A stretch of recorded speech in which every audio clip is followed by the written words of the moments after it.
नमः सिद्धेभ्यः। ओम नमः सिद्धेभ्यः।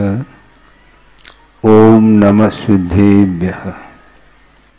मंगलम भगवान वीरो मंगलम गौतमो गणे मंगलम कुंद कुंदाद्यो जैन धर्मोस्तु मंगलम। सर्वमंगल मांगल्यम सर्वकल्याणकारकम प्रधानम सर्वधर्माणां जैनम जयतु शासनम। अहिंसा परमो धर्म की महावीर भगवान की जय। प्रातः स्मरणीय परम पूज्याचार्य गुरुवर श्री विद्यासागर जी मुनि महाराज की जय। बोलिए संत स्वामी आचार्य भगवान विद्यासागर मुनि आचार्य भगवान श्री समय सागर जी महामुनि राज की जय। समय संघ की जय। प्रतिदिन आप लोगों के सामने आगम का आधार लेकर के अपने भावों को पवित्र बनाने की दृष्टि से कुछ विचार रखे जा रहे हैं और उसी भांति आज भी आपके सामने आगम विद्यमान है। मैं इसलिए बार बार आगम का आधार लेने की बात करता हूँ। बिना आगम का आधार लिए हम जो भी सोचते हैं, जो भी बोलते हैं और जो भी शारीरिक चेष्टाएं करते हैं, उनके माध्यम से आत्मा का हित नहीं होता। ये बिल्कुल तय है, क्योंकि मन वचन काय की चेष्टाएं प्रत्येक संसारी प्राणी सुबह से लेकर के शाम तक, शाम से लेकर के पुनः सुबह तक सारी चेष्टाएं प्रवृत्तियों को कर लेता है, किंतु उसके प्रतिफल के रूप में उसके लिए क्या मिलता है? उन चेष्टाओं के माध्यम से आत्मा का हित नहीं होता, किंतु आत्मा का और विकास होता है। आप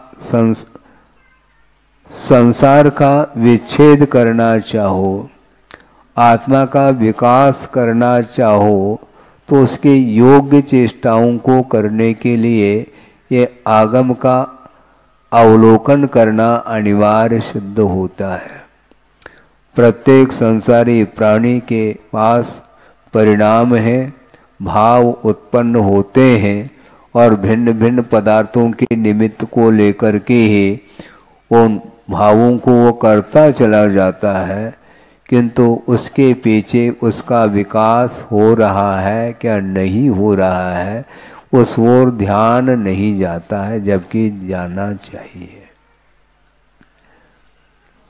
क्योंकि उद्देश्य के अनुरूप ही संसारी प्राणी का विकास और विनाश होता है। आलम्बन किसका लिया है यह महत्वपूर्ण नहीं है। साधन समीचीन है। हम ये कहना चाह रहे हैं, कुगुरु कुदेव कुशास्त्र का आलम्बन नहीं ले रहे हैं, ये बिल्कुल ठीक है, किंतु सच्चे देव शास्त्र गुरु का अवलंबन लेते हुए भी हमारा लक्ष्य क्या है, इस पर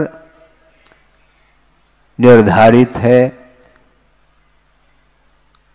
उन्नति के लिए, आत्मा की उन्नति अर्थात उत्थान जो होता है वह साधन के बिना तो नहीं होता, किंतु उद्देश्य महत्वपूर्ण है ऐसा कहा गया है।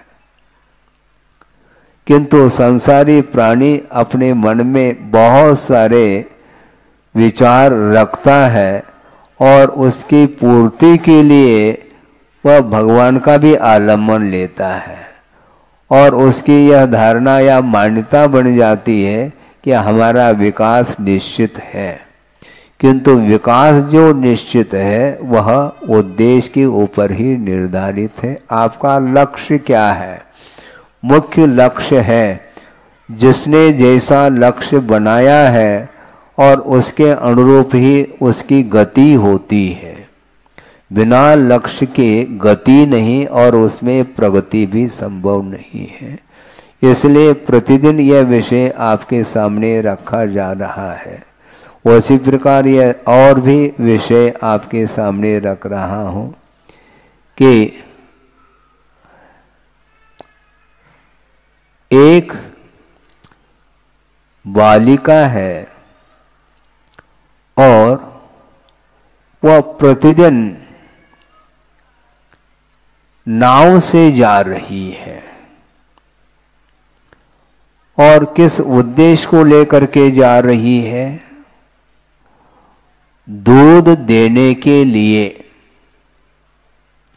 नाव के उस पार वो जा रही है जहां पर मंदिर भी है और उस मंदिर परिसर में बहुत सारे लोग एकत्रित प्रतिदिन होते हैं और एक पंडित जी भी वहां पर हैं और उनके द्वारा प्रवचन प्रतिदिन होता था और प्रवचन सुनने के निमित्त को लेकर के और साथ साथ अपने उद्देश्य को पूर्ण करने की दृष्टि से वो बालिका प्रतिदिन नाव से नदी पार करके जाती है और प्रवचन सुन करके जिसके लिए दूध की आवश्यकता होती है उनके लिए दूध दे करके वापस चली जाती है।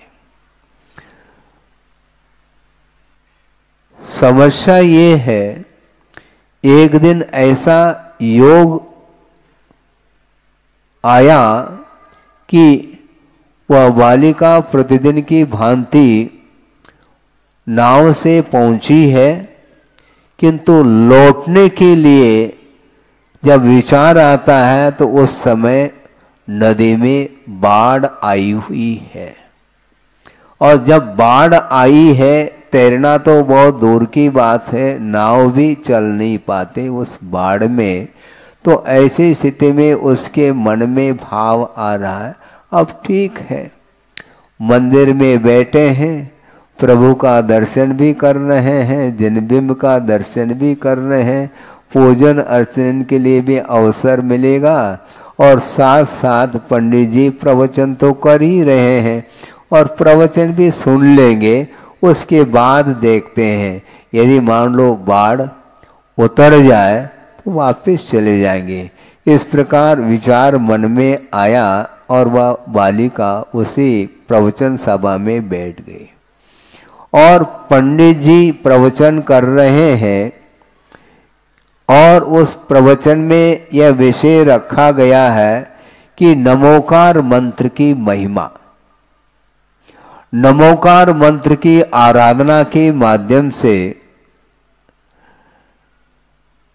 श्रीपाल जैसे, कोटि भट्ट श्रीपाल, कल भी उदाहरण दिया था हमने, कोटि भट्ट श्रीपाल जैसे जो महान शक्तिशाली व्यक्ति हैं, वे आसानी से समुद्र को पार कर जाते हैं, नदी को भी पार कर जाते हैं और भी जो पार करने के लिए नदी नाले तो मिलते ही रहते हैं। जब समुद्र को पार करने की क्षमता उनके अंदर है तो और नदियों को पार करने के लिए उनके लिए कोई विशेष विकल्प की आवश्यकता नहीं पड़ती और समुद्र को पार करने की क्षमता जो आई है वह भी नमोकार मंत्र की महिमा के कारण ही इस प्रकार महान सागर को भी तैर करके पार करने की क्षमता उनके अंदर आती है। इसलिए नमोकार मंत्र की महिमा को तो समझो। इस प्रकार वो उपदेश के दौरान पंडित जी बोल रहे हैं और उस बालिका ने भी सुन लिया। ये ध्यान रखो, सुनना अलग वस्तु, बोलना अलग वस्तु और श्रद्धान का विषय बनाना अलग वस्तु है। और उस बालिका के अंदर ऐसी अटूट श्रद्धा जागृत हुई, उसने सोचा अब बाढ़ उतर नहीं रही है, अब नाव से तो प्रतिदिन आते थे, ठीक है, अब नाव नहीं जा सकते तो ठीक, श्रद्धान का विषय है। और उसने श्रद्धान के साथ उस नदी में जो बाढ़ आई है उस बाढ़ में वो कूद गई और एकाध सेकंड नहीं लगा, एकाध मिनट नहीं लगा और एक तट से दूसरे तट तक वह पहुंच जाती है। किसका प्रभाव है?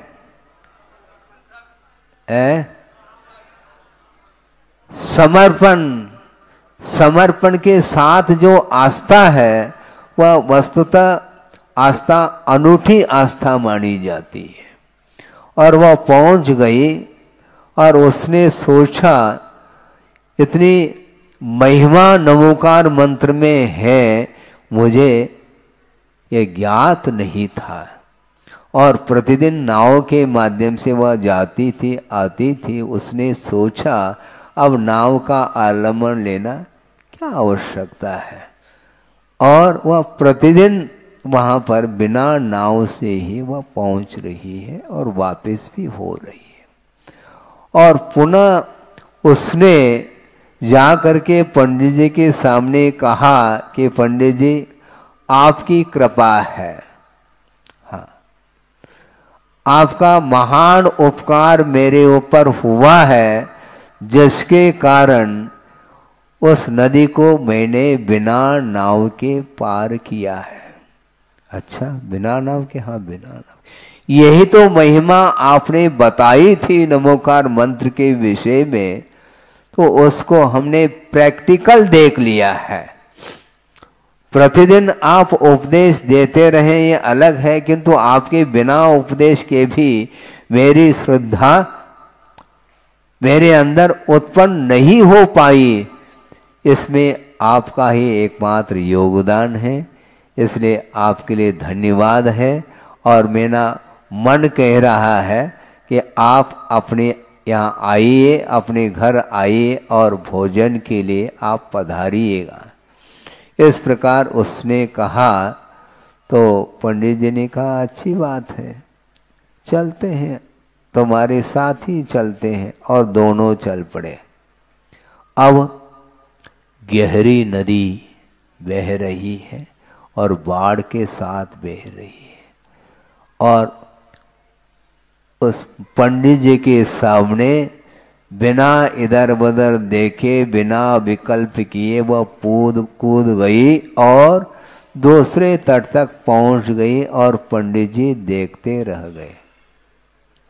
और उस पार पहुंचने के बाद वह बालिका आवाज दे रही है कि पंडित जी जल्दी करो, जल्दी करिए आप, क्योंकि आपने ही उपदेश दिया था। उस उपदेश को सुन करके हमने उस उपदेश का अनुकरण किया है। यह पंच नमस्कार मंत्र की महिमा है। इसलिए मैंने तो उस गहरी नदी को पार कर लिया और आपको पार करना है। और उधर से आवाज दे रहे हैं वो, मैं कैसे पार करूं? यदि डूब जाऊं तो? डूब जाऊं तो क्या करूं? इस प्रकार वो विकल्प में उलझे हुए हैं। और विद्वान है साथ में, किंतु वह विद्वत्ता एक तरफ रह जाती है और कूदने का साहस नहीं कर पाता। अर्थ यह है कि उपदेश देना, दूसरे को समझाना, ये बहुत सरल है, ये बहुत ही सरल है। क्योंकि थोड़ा बहुत यदि मान लो हम अध्ययन करते हैं, एकाग्रता के माध्यम से शास्त्र का आलोड़न करते हैं, तो निश्चित रूप से वह शास्त्र में जो भी विषय प्रतिपादित है उसका ज्ञान हमें अच्छे ढंग से अक्षरशः ज्ञान हो सकता है। किंतु ज्ञान का होना अलग वस्तु और ज्ञान के अनुरूप जीवन को परिवर्तित करना अर्थात उस ज्ञान को आत्मसात करना और चारित्र के लिए जीवन में स्थान देना, ये अत्यंत कठिन अर्थात दुर्लभ वस्तु है क्या नहीं है? उपदेश देने में क्या है, कोई भी दे सकता है, क्षोभम की बात है। अच्छे से अध्ययन कर लिया, बल्कि अध्ययन क्या, मूलाचार का अध्ययन करके उसके ऊपर उपाधि प्राप्त करने वालों की संख्या इस दुनिया में कम नहीं है बंधु। मूलाचार के ऊपर पीएचडी कर सकता है, डिलीट उपाधि ले सकता है, यह अलग विषय है, किंतु मूलाचार का पालन करना, अपने जीवन में उसको आत्मसात करने के लिए पसीना आता है बंधु, ये ध्यान रखो। और मूलाचार क्या, समय सार के ऊपर भी उपाधि प्राप्त करने वाले कर रहे हैं, किंतु उन उपाधियों से समाधि नहीं हो पाएगी, ये ध्यान रखो। आधि, व्याधि और उपाधि, इन तीनों से ऊपर उठने वाला ही व्यक्ति समाधि को प्राप्त कर सकता है। और गुरुदेव ने आगम के अनुरूप आगम पद्धति से ही निर्दोष संलिग्ना पूर्वक समाधि को उपलब्ध किया है। और दूसरी बात यह है, यह चर्चा का विषय नहीं है बंधु, क्योंकि उनके जीवन को हमने निकटता के साथ देखा है। 40-45 साल तक उनके निकट रह करके हमने अध्ययन किया है, उनकी चर्या को अच्छे ढंग से हमने देखा है, और उस चर्या का अनुकरण करना बहुत कठिन है।